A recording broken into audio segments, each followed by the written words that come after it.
नमस्कार, आपका शहर आपकी खबर में स्वागत है। मैं हूं आपके साथ अभिषेक भट्टाचार्य। आज हम बात करेंगे अंबिकापुर, ग्वालियर और जबलपुर की और उठाएंगे इन शहरों के बड़े मुद्दे।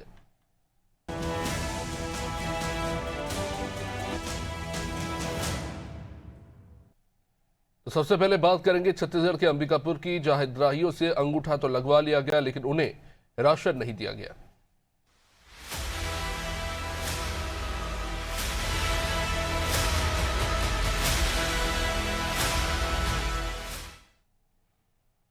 सरगुजा में अंगूठा लगवाने के बाद भी हितग्राहियों को राशन नहीं देने का मामला सामने आया है। यहां शिकायत लेकर कलेक्ट्रेट कार्यालय पहुंचे पीड़ित हितग्राहियों ने कलेक्टर से शिकायत कर राशन उपलब्ध कराए जाने की मांग की।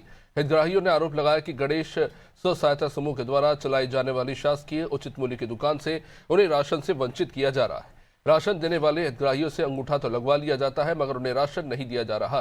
बीते 2 महीने से हितग्राही राशन के लिए दुकान के चक्कर लगा रहे हैं।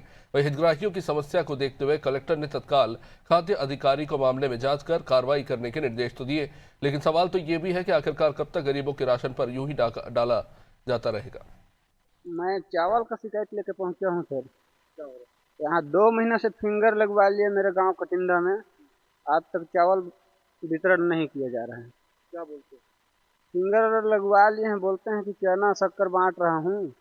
बोलता है मैं चावल आएगा तभी दूंगा, चावल अभी नहीं है। पूरा गोदाम में चावल पता लगा लिया, 2-3 जगह गोदाम गया था, आज तक गोदाम में चावल नहीं है। कितने लोग ऐसे हैं जिनको चावल नहीं मिल रहा, फिंगर लगा? अभी तो 300 करीब आदमी हैं सर, और अभी तो शुरुआत है। अगर जल्दी अगर वितरण नहीं करेगा तो और आगे तक और करेंगे कुछ शिकायत उपाय। करने पहुंचे थे? आज कलेक्टर में आया था शिकायत क्या करने। बोले थे? कलेक्टर साहब तो बोले कि तुरंत कल मिलेगा चावल। अब कल मिलते हैं कि नहीं मिलता है देखा जाए सर। हमरा राशन देबे नहीं करे। इसन चाना शक्कर का फिंगर लग गया और डब्बा का फिंगर लग गया। क्या महीना से नहीं मिली थी?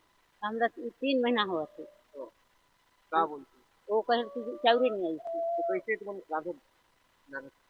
अब कहाँ रांधब था, खोज खोज बंद करके फिर रांधब था। हैं? हाँ, दुकान से खरीद खान बंद बुक करके। फिंगर का लगवा दे, राशन दे दे। वो कहे कि फिंगर लगाई है तब चावल मिली और चावल आई और आखिर कितना महीना से फिंगर लगवा? 2 महीना से ऐसा दही से दे डब्बा बाल्टी हाँ और ये दे शक्कर और चाना दही 2 महीना चावल नहीं दही। सर, फिंगर लगा करके राशन नहीं दिया जा रहा है, इसको शिकायत को लेकर के कुछ पहुंचे हुए थे, इस पर क्या कार्रवाई होगी? इस संबंध में खाद्य अधिकारी को निर्देशित किया गया है कि वो इसकी जांच करें और सबसे पहले तो तत्काल उनको राशन उपलब्ध करवाएं और अगर जांच में अनियमितता पाई जाती है तो विधि के अनुकूल कार्रवाई करें। तो चलिए, जावेद इस पर हमारे साथ जुड़े हुए हैं। जावेद, ऐसा क्यों है कि बायोमेट्रिक सिस्टम तो इसलिए लाया गया था कि जिसका राशन है उसको वो राशन मिले, समय पर मिले और तय मात्रा में मिले। ये कैसी स्थिति है जहां पर अंगूठा लगवा लेते हैं पर राशन देते नहीं? धान देते हैं तो चावल देते तो गेहूं नहीं देते, गेहूं देते हैं तो चावल नहीं देते। कब से चल रहे हैं ऐसे हालात और इस पर कार्रवाई क्यों नहीं हो रही? ये विषय को बता दूं कि अंबिकापुर से लगे एक ग्राम डुंगा का है।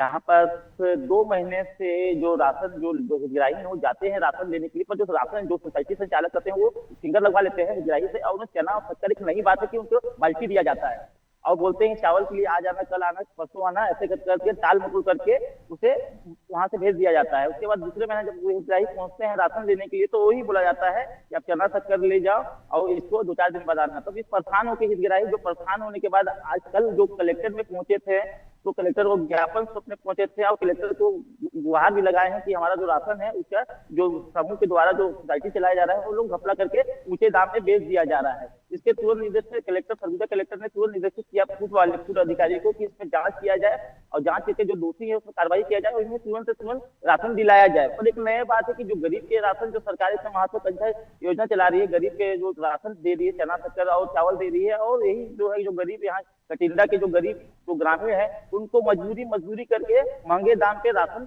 लिया जा रहा है दुकान से और अपना पेट पूजन किया जा रहा है। पर ये नया बात नहीं है। अब इससे पहले भी दरिमा क्षेत्र में जो इससे पहले जो सैकड़ों की संख्या में ग्रामीण आए थे, उससे कुछ दिन पहले भी दरिमा जो क्षेत्र है वहां भी सोसाइटी संचालक आए दिन यहाँ पर गड़बड़ी करते जाते हैं और जो गरीब के जो हक का जो चावल रहता है उसे ऊंचे दाम पर बेच दिया जाता है। पर देखने वाली बात अब इसे यह होगी कि किसकी तरह से जो राशन संचालक के जो संचालक है जो सोसाइटी के संचालक वो किसके सह में ये करती है, पर कहीं ना कहीं इसके ऊपर सवालिया निशान खड़ा होती है फूड अधिकारी के ऊपर, क्योंकि फूड के अधिकारी के ऊपर इसलिए हम बोल रहे हैं क्योंकि वो जांच में उड़न दस्ता टीम उनके घूमते रहती है सोसाइटी में। उसके बाद भी आज तक ऐसा जो सोसाइटी संचालक की मनमानी जो चल रही है उसमें आज तक कार्रवाई नहीं की गई है, और ये हमको यही देखा जा सकता है कि फूड के जो अधिकारी है उसमें कहीं ना कहीं मिली भगत है और इस अभी तक कार्रवाई नहीं हो रही। पर हमारे सरगुजा कलेक्टर ने इस पर बोला गया है कि आज उन्हें आज राशन मिला जाए और जो दोषी हैं समूह के लोगों उन पर कार्रवाई किया जाए। जी अभिषेक।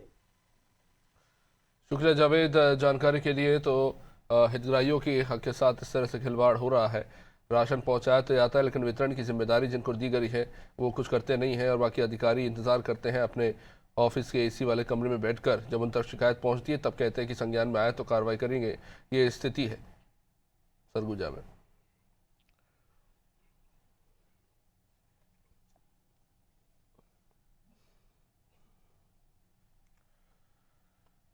तो चलिए अब बात करेंगे ग्वालियर की, जहां गौ सेवकों ने हड्डियों से भरा ट्रक पकड़ा, जिसके बाद क्षेत्र में तनाव की स्थिति है।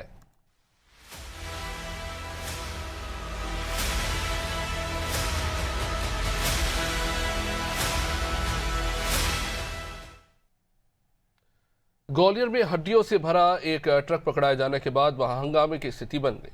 गौ सेवकों ने ट्रक को रोककर उससे बड़ी मात्रा में हड्डियां मिलने पर विरोध शुरू कर दिया। 4 लोगों को पकड़कर पुलिस ले गई। घटना झांसी रोड थाना क्षेत्र के चेतकपुर रोड की है।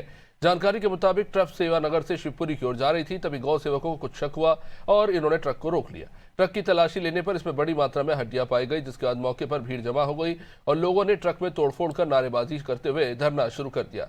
यह सूचना मिलने पर पुलिस बल वहां पहुंची और स्थिति को नियंत्रित करते हुए ट्रक को जब्त कर लिया। चालक सहित 4 लोगों को गिरफ्तार भी किया गया है, जिनसे पूछताछ हो रही है। पुलिस का यह कहना है कि हड्डियों के सैंपल जांच के लिए भेजे जाएंगे, जिससे स्पष्ट हो सकेगा कि हड्डियां आखिर किसकी है। यह भी पता किया जा रहा है कि मामला अवैध परिवहन से जुड़ा है या फिर नहीं। शिकायतकर्ता पंकज ठाकुर की शिकायत पर पुलिस ने आसिफ खान, शाहरुख खान, अनवर खान और अरमान खान के खिलाफ पशु क्रूरता अधिनियम के तहत मामला दर्ज कर लिया। घटना के बाद क्षेत्र में कुछ देर तनाव की स्थिति रही, हालांकि पुलिस की मौजूदगी में हालात नियंत्रण में है।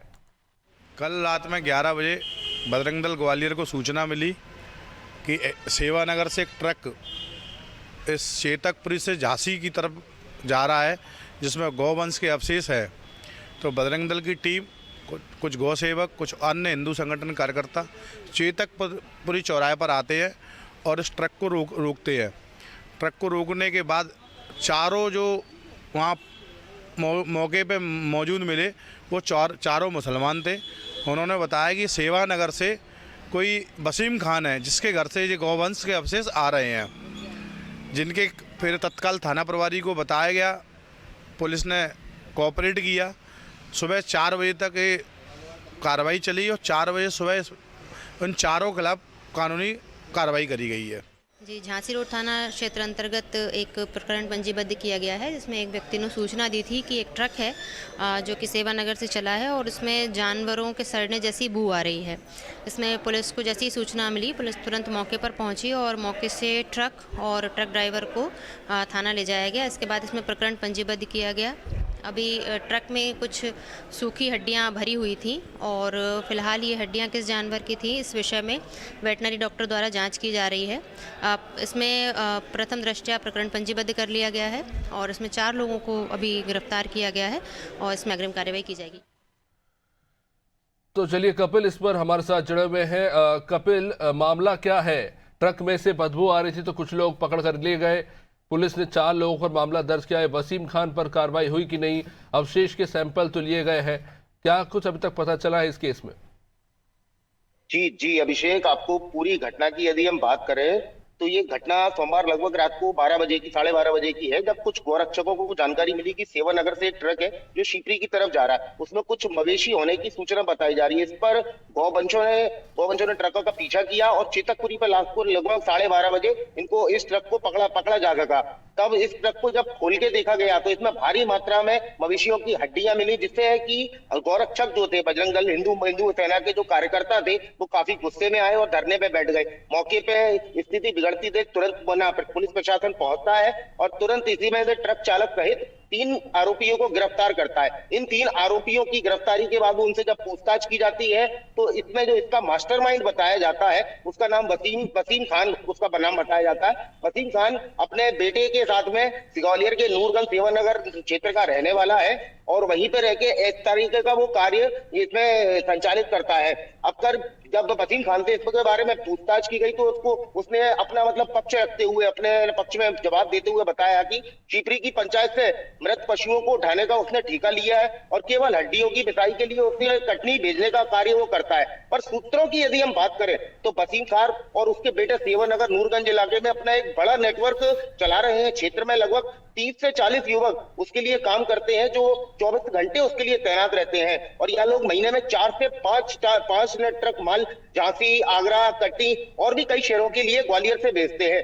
और पर ये पूरा मामला मतलब शव उठाने की है ना उसमें आड़ में पूरा ये मामला किया जा रहा है। देखने में बड़ा बात ये भी आती है कि बड़ी आबादी वाले क्षेत्र में जहां पर इतनी बड़ी आबादी है उस क्षेत्र में इस तरीके का काम जो हो रहा है, बूचड़ खाने संचालित है, गैर कानूनी कत्ल खाने संचालित है, तो पुलिस और प्रशासन की नाक के नीचे ऐसे बड़े कारोबारी और किस संरक्षण से पनप रहे हैं। रात के अंधेरे में मवेशियों की हड्डियों को ट्रक में भरकर दूसरे शहरों में ले जाया जाता है। क्या चेक इन पॉइंटों पर इसकी सूचना नहीं रहती है या फिर पूरा खेल एक बड़े संरक्षण की साथ में संचालित होता हुआ नजर आ रहा है। वहीं हम अगर बात करें जिम्मेदार विभाग की तो जिम्मेदार विभाग एक फुटबॉल की तरह अपनी जिम्मेदारी दूसरे पाले में करते हुए नजर आ रहे हैं। जिला प्रशासन का कहना है कि हड्डियों और मांस के कारोबारियों की अनुमति निगम के अधिकारी क्षेत्र में है, तो पशुपालन विभाग का इसमें यह कहना है कि जीवित मवेशियों के व्यापार की अनुमति वो केवल जीवित मवेशियों के व्यापार की अनुमति देता है। मांस या हड्डियों के कारोबार की अनुमति नगर निगम का कहना है कि इसमें किसी भी प्रकार का अवैध कारोबार को अनुमति हम नहीं देते। फिर मृत पशुओं और गायों को उठाने की, उसके शरीर को सम्मान पूर्वक विदाई देने की व्यवस्था, इस बारे में किस प्रशासन अधिकारियों की कोई जिम्मेदारी होगी, ये अभी तक किसी भी अधिकारी ने साफ तौर पर नहीं कहा। जी तो कपिल, आपकी बातों के हिसाब से ये भी मान सकते हैं कि ये जो अवशेष ले जाए जा रहे थे ट्रकों में, ये नगर निगम के द्वारा भी करवाया जा सकता है? क्योंकि आप कह रहे हैं रहवासी इलाके में तो जाहिर तौर पर वहां तो इन अवशेषों का निष्क्रिय जो है निष्पादन नहीं किया जाएगा, तो क्या कहीं और भी ले जाया जा रहा था इन्हें नगर निगम के ही लोगों के द्वारा? क्योंकि जाहिर तौर पर ये जो अवशेष लिए जाते हैं इसकी कोई कागजी कार्रवाई तो होती नहीं है और कोई आधिकारिक तौर पर कोई व्यवस्था भी इसको लेकर नगर निगम के द्वारा की नहीं जाती। ये जो मवेशी के अवशेष होते हैं जो सड़ गल रहे होते हैं मैदानों में, उनका किस तरह से निष्पादन किया जाए? कोई स्टैंडर्ड प्रोटोकॉल है नगर निगम में इसके लिए?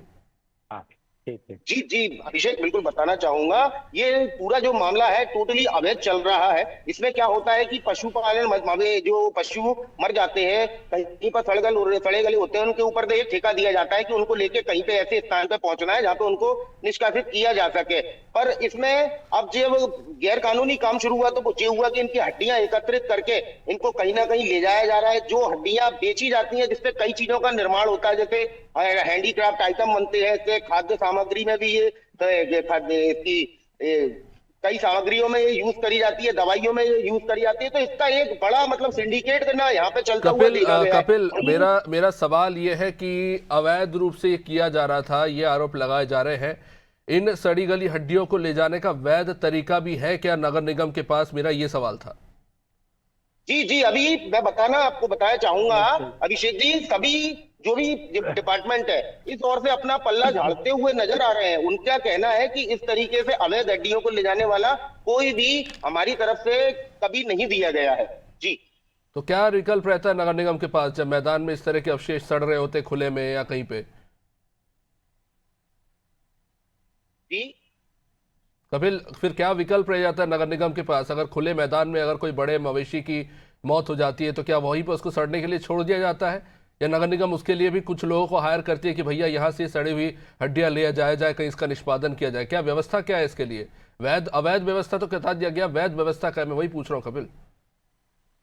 जी जी बिल्कुल अभिषेक, वैध व्यवस्था की यदि हम बात करें तो इस प्रकार से जो भी बनाए जाते हैं, इसमें आवारा पशुओं को लेके जाया जाता है कत्तखानों के या फिर कोई भी नगर निगम के द्वारा संचालित किए हुए ट्रांजैक्शन सेंटर में इसको ले जाया जाता है, वहां पर इनको रखा जाता है और अवैध तरीके से इनकी हड्डियों का या फिर इनकी खालों का जो भी इस्तेमाल होता है वो नगर निगम की सीमा के अंतर्गत ही होता है। पर ये प्राइवेट कोई बंदा अगर ये काम कर रहा है जिसको केवल पशुओं की उठाने की जिम्मेदारी जिसके पास में है, बाकी और कोई जिम्मेदारी उसके पास में नहीं दी गई है, उस रूप से अगर ये कोई बंदा काम कर रहा है तो वो कहीं ना कहीं गैर कानूनी कार्य के उसमें आता है। जी शुक्रिया कपिल जानकारी के लिए। तो इन बातों से तो ये स्पष्ट होता है कि स्टैंडर्ड प्रोटोकॉल जैसा कोई सिस्टम है ही नहीं। मवेशियों को ठीक जैसे अगर आपका गटर चौक हो जाए तो रैंडम कोई आदमी आ जाता है सरिया लेके आपका गटर साफ करने, पर आप उनसे पूछेंगे क्या वो ऑथोराइज्ड है तो उनके पास ना कोई कागज़ मिलेगा ना कोई सबूत। ठीक इस तरह के हालात यहाँ पर भी देखने को मिल रहे हैं। ये लोग कोई प्राइवेट पार्टी है, नगर निगम के द्वारा लगाए गए हैं, या फिर ये अवैध तस्करी कर रहे हड्डियों की, इसके बारे में कोई स्पष्ट जानकारी फिलहाल नहीं है। 4 लोगों के खिलाफ केस दर्ज हुआ है। वसीम खान एक और नाम निकलकर सामने आ रहा है जो उसका संचालन करता है, उस पर पुलिस क्या कार्रवाई करती है, ये भी अपने आप में एक सवाल है। तो चलिए अब बात करेंगे मध्य प्रदेश के जबलपुर की, जहां नहर का एक बड़ा हिस्सा टूट गया, किसानों की फसलें तबाह हो गई।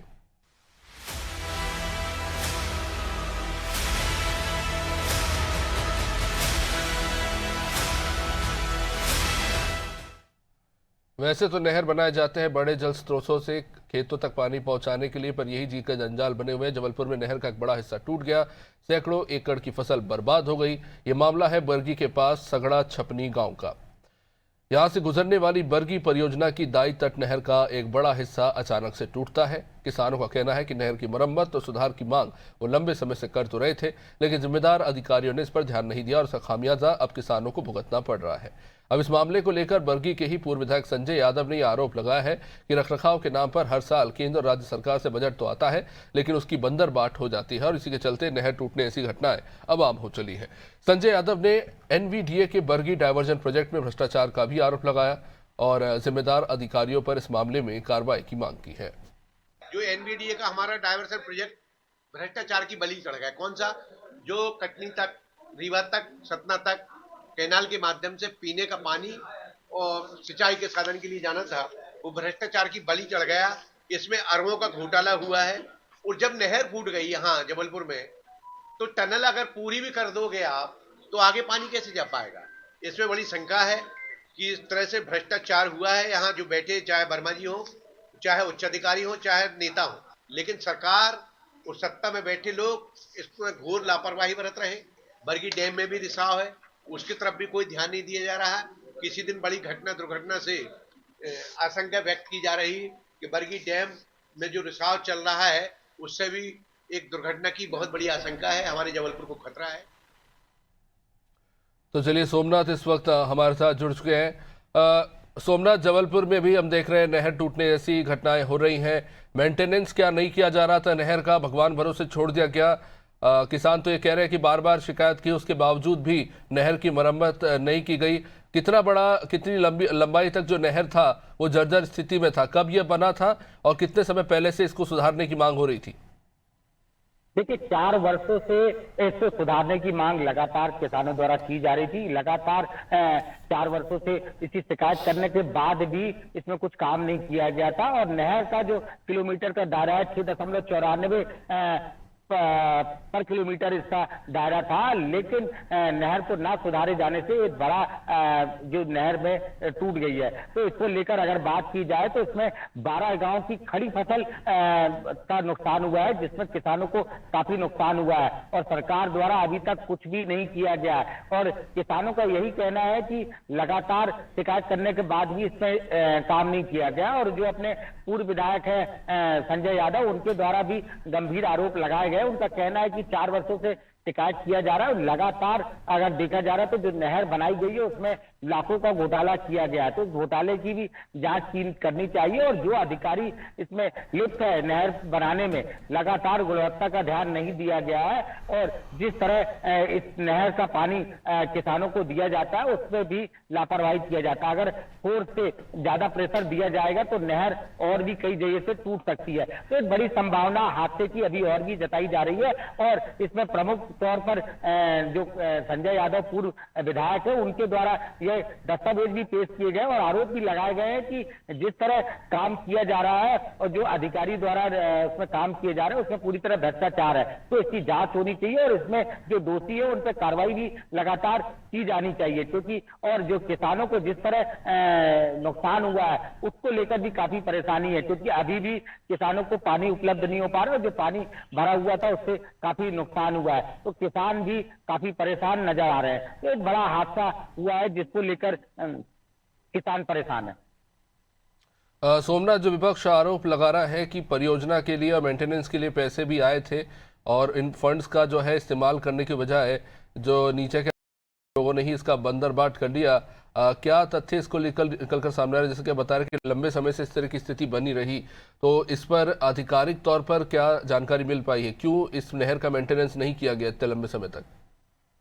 देखिए, परियोजना का जो घोटाला है वो तो साफ समझ में आ रहा है, क्योंकि अगर इसका मेंटेनेंस किया जाता, 4 वर्षों से रिसाव हो रहा था, अगर इसको पूर्व में ध्यान दिया जाता तो आज ये नहीं हो पाता। अभी भी उसको लेकर इंजीनियर काफी सुधार कार्य कर रहे हैं, लेकिन सुधार नहीं हो पा रहा है। उसमें अभी बात की गई है 2 दिन पूर्व से कि उसमें एक पाइप, बड़ा पाइप डाला जाएगा, जिससे उतना जितना डैमेज है स्तर है वहां पर पाइप डाल के आगे बढ़ाया जाएगा। क्या लगता है कि पाइप के माध्यम से नहर को आगे बढ़ाया जा सकता है, उसको मेंटेनेंस नहीं किया जा सकता है? तो इस तरह के जो बात की जा रही है, आप देखना ये है कि उसका सुधार किस तरह किया जाता है, क्योंकि लगातार ये जो परेशानी है किसानों द्वारा लगातार जिला कलेक्टर और शिकायतें पूर्व में की जा चुकी थी परियोजना, बरगी परियोजना के अधिकारियों द्वारा, लेकिन उनके द्वारा कुछ कार्य नहीं किया गया। पूर्व में अगर बात की जाए तो समाचार पत्रों में भी 4 वर्षों से लगातार इस विषय में छप रहा था, और पूर्व जो विधायक है दिनेश यादव ने इसको पत्र भी लिखा है,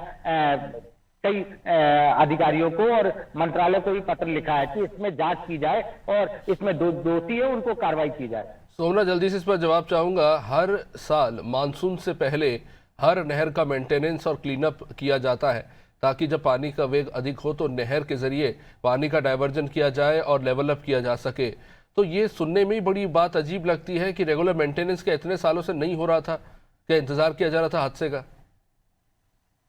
जी, लगातार मेंटेनेंस अगर होता तो इस तरह का हादसा नहीं होता। लगातार कई जगह इस मामले ऐसे देखने में आए हैं कि जहां पे मेंटेनेंस नहीं किया जाता है और उसके बाद हादसे का शिकार हो जाता है। तो मेंटेनेंस अगर होता तो इस तरह की घटना नहीं होती। अभी भी सुधार कार्य में इतनी लापरवाही बरती जा रही है कि अभी तक सुधार नहीं हो पाया है, जिससे काफी परेशानी हो रही है। इसके लिए प्रमुख तौर पर अधिकारियों को ध्यान देना अति आवश्यक है और जो दोषी है उसमें कार्रवाई होना अति आवश्यक है।